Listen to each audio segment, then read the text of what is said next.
I never thought silence could be so loud. The moment I stepped inside, the absence of sound felt like a scream. The house was hollow, stripped of everything that had once made it a home. No scent of Lorna's lavender candles, no quiet hum of the radio she always left on. No scattered shoes by the door, just an empty, lifeless space. I stood there gripping my keys, my breath uneven. I knew this moment was coming, but knowing didn't make it easier. It didn't make the weight in my chest any lighter. I walked through the house slowly, taking in what was left. The couch was gone. The photos had been ripped from the walls, leaving behind small, empty hooks. Even the kitchen felt abandoned, drawers half open. A single coffee mug left on the counter as if she had taken one last sip before walking away forever. I exhaled shakily and reached for my phone. The last message from Lorna stared back at me. It was just a mistake. You're overreacting. A mistake? That's what she called it. But it wasn't just a mistake, it was a choice, a deliberate, calculated decision to throw away everything we had built, to invite someone else into what was supposed to be ours. I set my phone down and rubbed my face. My mind kept replaying the night I found out, over and over, like a cruel film on repeat. I had been at work late, finishing a project that I had promised myself I'd complete before the weekend. Lorna had texted me earlier in the day, saying she was heading out with some friends. That wasn't unusual. She had a life outside of our marriage, and I never thought twice about trusting her. But something had felt off. Maybe it was the way she had been acting lately, more distant, more guarded. Maybe it was how quickly she had shut down our conversations, always with a reassuring smile and, "You're just overthinking." I had almost ignored my gut feeling that night, almost, but something inside me wouldn't let it go. So, on my way home, I made a decision that changed everything. I drove past the bar where she said she'd be, and that's when I saw her. Not with her friends, not in a casual, friendly conversation, but wrapped in someone else's arms, laughing, leaning into him like I had never existed, like our life together had been nothing more than a placeholder until something more exciting came along. The moment I saw her hand on his chest, the way he pulled her closer without hesitation, something inside me cracked. I didn't confront her. I didn't cause a scene. I just drove home and I started packing. Now, standing in the aftermath of what used to be my life, I felt empty. Not angry, not even heartbroken, just exhausted. She would be back soon. She had no idea what was waiting for her. Not an argument, not a fight, just an empty house and a truth she could never take back. I sat in the quiet, staring at the empty walls, trying to understand how I had arrived at this moment. The house no longer felt like mine. It was just a shell now, stripped of everything that had once made it feel like a home. There was no warmth left, no history, just echoes of a life that no longer existed. I wasn't naive. I knew marriages weren't perfect, but I had believed in ours. I had believed that after everything we had been through, job changes, financial struggles, long nights supporting each other's dreams, there was an unspoken promise that we would always choose each other, that no matter how tempting the outside world became, we would stay loyal, that the years we spent building something together meant more than a fleeting moment of excitement with a stranger. Lorna had shattered that belief in one night. The last few weeks had been full of warning signs, but I had been too blind, too trusting, too unwilling to believe that the woman I had loved for over a decade was capable of betraying me so carelessly. I replayed the moment I had seen her at the bar, her body pressed against another man's as if I had never existed, the way she had laughed, completely at ease in his presence, completely comfortable in her betrayal. And then the message she had sent me after I confronted her. It was just a mistake. You're overreacting. Overreacting. I wondered how many times people had used that word to dismiss the pain they caused, as if a betrayal was just a minor inconvenience, something that could be brushed aside with an apology and a promise that it would never happen again. As if the years I had devoted to her could be undone with a simple, "I didn't mean to." But it wasn't just the act itself that broke me. It was the way she had chosen to handle it. She hadn't been remorseful. She hadn't even seemed particularly upset when I confronted her. Instead, she had acted as though I was the one making things worse, as though my hurt and anger were unreasonable. I had expected tears, regret, maybe even a desperate plea to fix things. Instead, she had rolled her eyes and sighed. "It didn't mean anything, Orson. You're blowing this out of proportion." She had dismissed me so easily, as if I was nothing more than an obstacle to her fun. That was the moment I knew there was nothing left to fight for. So I made a choice. While she was out, I packed my bags. But I didn't stop there. I emptied my drawers, removed my clothes from the closet, took the few things that mattered to me. My grandfather's watch, my books, my camera. Everything else I left. The house could be hers, the furniture, the dishes, the decorations we had picked out together. It could all stay because none of it meant anything anymore. I went to our safe and took my important documents. My birth certificate, my passport, the deed to my car. I transferred my money into a new account where she didn't have access. I called my landlord and told him I wouldn't be renewing the lease. I even left a note. Nothing long, nothing emotional, just 6 simple words. "You made your choice, now live with it." By the time I finished, I felt nothing. No sadness, no rage, just an eerie sense of finality, as if I had already grieved the loss of my marriage and was simply tying up loose ends. Lorna would be back soon. She would walk through that door expecting everything to be the same. She would call out my name, maybe even expect an argument, another chance to justify herself. Instead, she would find emptiness, and she would know, without a doubt, that this time there was no fixing what she had broken. Lorna came home an hour later. I had imagined this moment in my head 100 times, playing out the different ways she might react, but nothing could have prepared me for the actual scene. The sound of her heels echoed in the hallway as she stepped inside, the usual careless jingle of her keys landing in the bowl by the door. Then silence. I knew exactly what she was seeing. The absence of my jacket on the hook, the missing shoes from the entryway, the gaps on the bookshelf where my things used to be. She took a few steps inside and then I heard it, the sharp intake of breath, the hesitation in her footsteps. She hadn't noticed the full extent of it yet. Then her voice, hesitant at first. "Orson." Silence. She stepped deeper into the house. I imagined her reaching for the light switch, her eyes scanning the barren space where our couch had been. The kitchen table was still there, but my chair was gone. The framed photos of us, weddings, vacations, silly moments, had disappeared from the walls.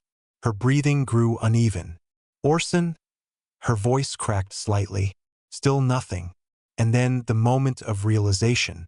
I heard the sharp intake of breath, the hurried steps as she moved from room to room. She was checking, confirming what she already suspected. She would find my drawers empty, my closet stripped bare, my bathroom shelf cleared out. The house was still hers, but I was no longer part of it. Then I heard the sound I had been waiting for. The rustling of paper as she found the note I left on the kitchen counter. "You made your choice. Now live with it." For a long time there was nothing, no movement, no sound.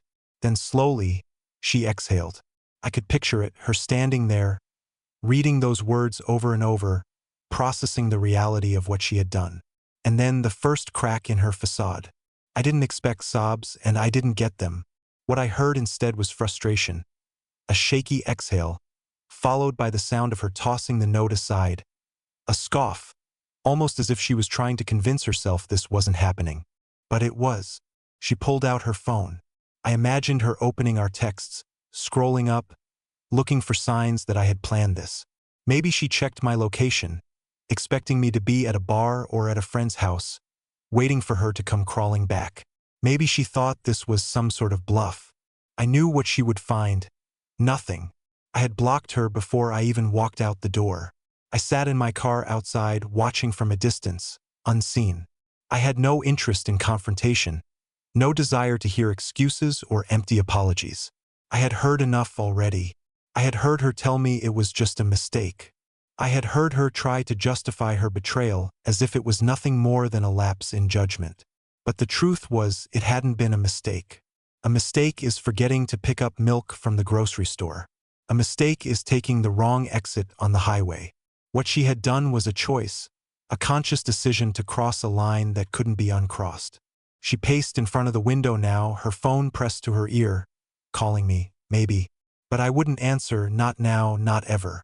I waited, watching as the weight of her action settled in. Took a few minutes before she stopped pacing, her shoulders sinking slightly. Reality had set in. I had truly left, and for the first time since she decided to betray me, she was the one left standing in an empty house. I didn't drive away immediately. Part of me wanted to disappear and never look back. But another part, the one that had spent over a decade building a life with this woman, wanted to see it happen. I needed to see the exact moment she realized that I was truly gone. From my car, I watched through the living room window as she stood there, unmoving.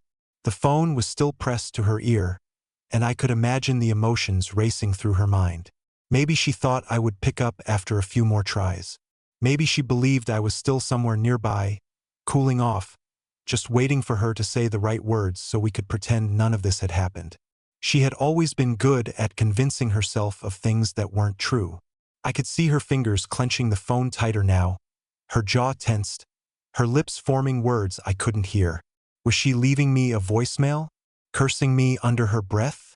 Telling herself that this was my fault for reacting too harshly? It didn't matter. Nothing she could say would change the truth. This was all on her. Then, after a moment, she seemed to snap. She yanked the phone away from her ear and threw it onto the couch.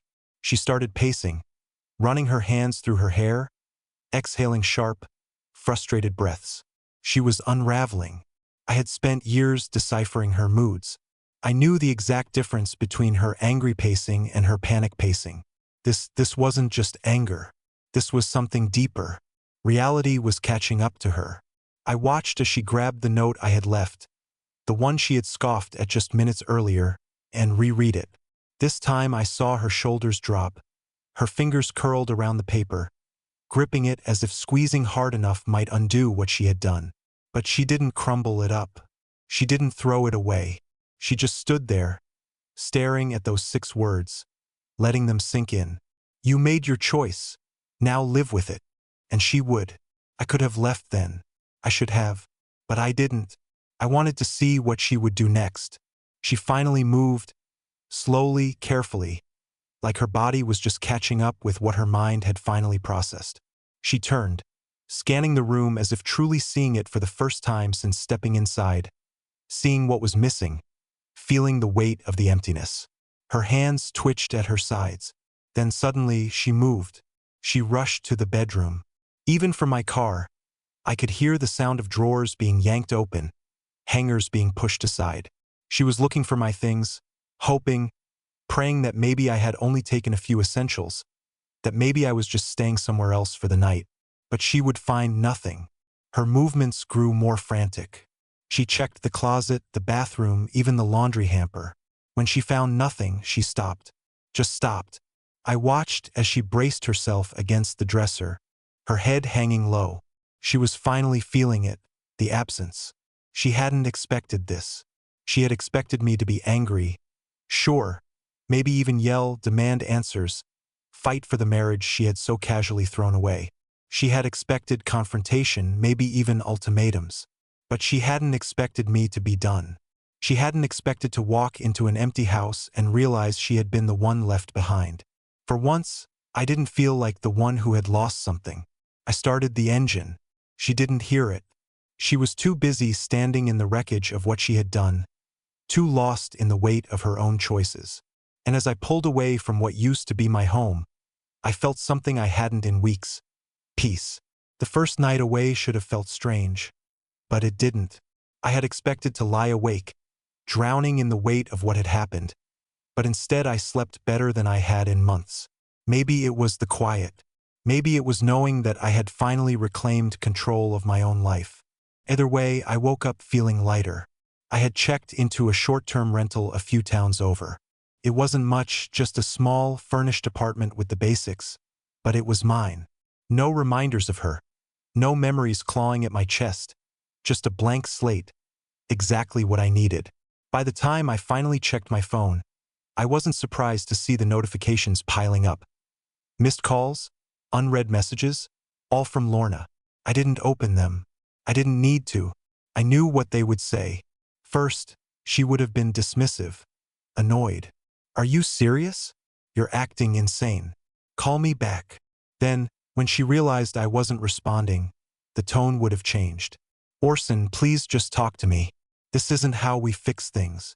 And finally, when she saw that I had truly left, the desperation would have kicked in. She wasn't used to this. She wasn't used to losing. I didn't reply. Instead, I scrolled through my emails, checked my bank account, double-checked that all the important documents were where they needed to be. I had taken care of everything before I left.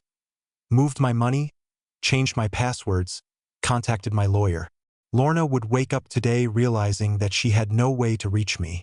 She had made her choices. Now she was going to have to sit with them. As I set my phone down, my mind drifted back to the house. Had she slept there last night, alone in the emptiness she had created?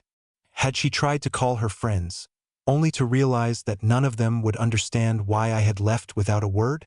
Would she try to justify it to them, tell them it was just a misunderstanding, or would she finally admit, if only to herself, that this was exactly what she had earned? I got dressed and headed out for the day. I had no real plans, just the need to be anywhere but stuck inside my own thoughts. The coffee shop I found was small, quiet, the kind of place I never had time for before. I ordered a black coffee, sat by the window, and let the world move around me. It was strange, this feeling of freedom. Even though I had just walked away from a life I had spent over a decade building, I didn't feel lost. I felt relieved. And then the first call came. Not from Lorna, from a mutual friend. I let it go to voicemail. Then another and another. I frowned. Something was happening. By the fourth call, curiosity got the better of me. I played the voicemail. Orson, man. I don't know if you've seen, but Lorna's been posting all over social media. She's making it seem like you just up and left for no reason. She's telling people you had a meltdown and abandoned her, that she's blindsided. You need to set the record straight. I exhaled slowly. Of course. Of course she wouldn't take responsibility. Of course she wouldn't tell the truth.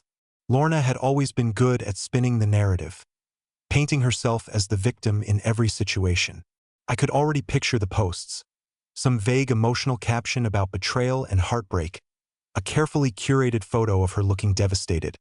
The comments filled with sympathy from people who had no idea what had actually happened. She wasn't crying because she had lost me. She was crying because she had lost control of the situation. I took a sip of my coffee, the bitterness grounding me. There was a time when I would have rushed to defend myself, to make sure everyone knew the truth. But now I didn't care. Let her talk. Let her spin her story because, soon enough, the truth would unravel all on its own. I didn't check her social media. I didn't need to. I knew exactly how Lorna operated. She was never one to sit in silence and accept blame. No, she needed an audience, people to comfort her, to tell her that she was the real victim here. She would spin her story carefully, omitting details, exaggerating others, painting me as the unstable one. I could already imagine her posts. Some people just give up on love instead of fighting for it. I never thought I'd be abandoned like this. Maybe she even added a sad selfie, a tear rolling down her cheek, the kind of thing that made people rush to comment, "You deserve better, Queen." The irony of it all. I didn't care what she said. Let her cry to the internet. Let her paint me as the villain. The truth had a way of revealing itself, and I had no intention of playing into her game. I spent the rest of the day distracting myself, going to the gym, grabbing dinner, even catching a late-night movie alone. It was strange, this newfound solitude, but it wasn't unwelcome. I had been in a marriage where I was the one making all the sacrifices, where I was the one who always had to be understanding, forgiving, patient. Now, for the first time in years, I didn't have to answer to anyone but myself. Just as I was about to fall asleep that night, my phone buzzed. A text from a number I didn't recognize. "You should know what she's telling people." I stared at the screen for a long moment before responding. "Who is this?" The reply came almost instantly. "You don't know me, but I know Lorna and I know she's lying." I sat up in bed, my heart pounding. "What do you mean?" Another message. "Check your email. I just sent you something. You need to see this." I hesitated, my fingers hovering over my screen. Part of me wanted to ignore it, to move on, to not let myself get dragged back into whatever mess Lorna was creating. But my curiosity won out. I opened my laptop, logged into my email, and saw a new message from an unfamiliar address. The subject line sent a chill down my spine. The truth about Lorna. I clicked it, and what I saw made my stomach drop. Screenshots, conversations, photos, proof. Lorna hadn't just been lying about me. She had been lying about everything. She wasn't just playing the victim. She was actively rewriting history, telling people I had become paranoid, that I was emotionally abusive, that I had left her in a fit of rage because I couldn't handle the fact that she had made one little mistake. She had twisted the narrative so much that even people I had once called friends were starting to believe it. But the messages in this email, they told a very different story. One conversation caught my attention immediately. A message thread between Lorna and her actual affair partner, the same man I had seen her with at the bar that night. He finally left, she had texted him. I didn't even have to try. He walked right out, just like we planned. Planned. I reread the words over and over, feeling my pulse in my ears. She had planned this. This wasn't just a mistake. It wasn't a drunken lapse in judgment. She had wanted me to find out. She had wanted me to leave. She had orchestrated everything so that she could play the victim while walking away guilt-free. And now she was out there, pretending to be heartbroken while laughing behind my back. I closed my laptop, my hands shaking. She thought she had won. She had no idea what was coming next. The hours bled together as I stared at my screen, my mind racing. The weight of what I had just uncovered pressed down on me, heavier than anything I had ever felt. Lorna hadn't just fallen into an affair. She had engineered my exit from our marriage. Every word she had spoken in those messages, every carefully placed lie she had told our friends, it all pointed to one undeniable truth. She had wanted me gone. Not because she was trapped, not because she had been struggling with guilt, but because it was easier for her. She wanted to be the one left standing in the wreckage with a sympathetic crowd, while I was cast as the bitter, unhinged ex. She had played her cards with precision, setting up the moment where she could claim innocence, where she could be the one receiving comfort instead of accountability. But what she hadn't accounted for was me finding out. I had left without a fight because I didn't think she was worth one. I had walked away because I had nothing left to say. But now, with the truth in my hands, I knew this wasn't over. Not yet. I shut my laptop and exhaled slowly, trying to still the anger bubbling inside me. I wasn't going to lash out.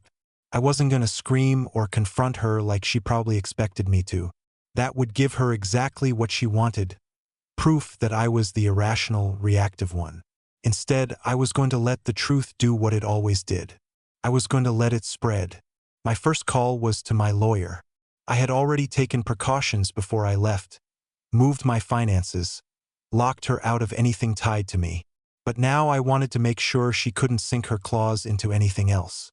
I explained everything in detail, down to the last text message I had been sent, and by the time I hung up, the final nails in the coffin of my marriage were being hammered in place. Next, I forwarded the screenshots to a few key people in our social circle, not in a dramatic, vengeful way, just enough to plant the seed of doubt in the minds of the people she had manipulated. I didn't need to tell anyone the truth. I just needed to show them. And once people started talking, once they started questioning, her entire performance would start to fall apart. Then I blocked her number. I had no interest in hearing whatever desperate excuse she'd come up with once she realized I had flipped the script. Whatever she had planned next, it no longer mattered. For the first time in weeks, I felt in control again. I walked outside, letting the cold air bite at my skin, grounding myself in the reality of my new life. I was done grieving what I had lost. I was done wondering what I could have done differently. There was no fixing something that had been rotten from the inside. And as I stood there, watching the sun rise over the unfamiliar streets of my new city, I realized something. I wasn't just walking away from Lorna. I was walking towards something better. The strangest part about hitting rock bottom is that eventually you realize there's nowhere left to fall, and once you accept that, something incredible happens. You stop looking down. You stop thinking about the past, about what you lost, about the person who betrayed you. Instead, you start looking forward. You start seeing the future. It had been 3 weeks since I left Lorna and our so-called life behind. In that time, I had gone from feeling like my world had imploded to realizing that it had simply opened up. For the first time in years, I wasn't trapped in someone else's story. I wasn't living my life in reaction to someone else's choices. I was free. The fallout from my departure had been exactly what I expected. Once the truth about Lorna's lies started to spread, her carefully crafted narrative collapsed in on itself. I didn't have to say anything. People figured it out on their own. The messages she had sent me, the ones where she laughed about how she had planned my exit, had made their way back to people she hadn't expected to see them. The sympathy she had soaked up turned into whispers behind her back. The friends who had rushed to console her started keeping their distance. I heard from mutual acquaintances that she was furious, that she had tried to double down, claiming I was the manipulative one, that it was all some misunderstanding. But no one was buying it anymore, and I had never cared less. I was too busy rediscovering myself. I found a new place, nothing fancy, but it was mine. I started picking up old hobbies I had neglected, spent time reconnecting with friends who actually mattered. I even took up running, something I used to do before my life had been consumed by Lorna's expectations and excuses. For the first time in years, I was making choices for me, and I was happy. One evening, as I sat on my apartment's small balcony, sipping a beer and watching the sun dip below the horizon, I felt something I hadn't in a long time: peace. Lorna was just a chapter in my story. A long one, a painful one, but just that, a chapter. And I had finally turned the page. My phone buzzed on the table beside me, a message from an old friend. "Let's grab a drink this weekend. It's been too long." I smiled. Yeah, it was time to start living again.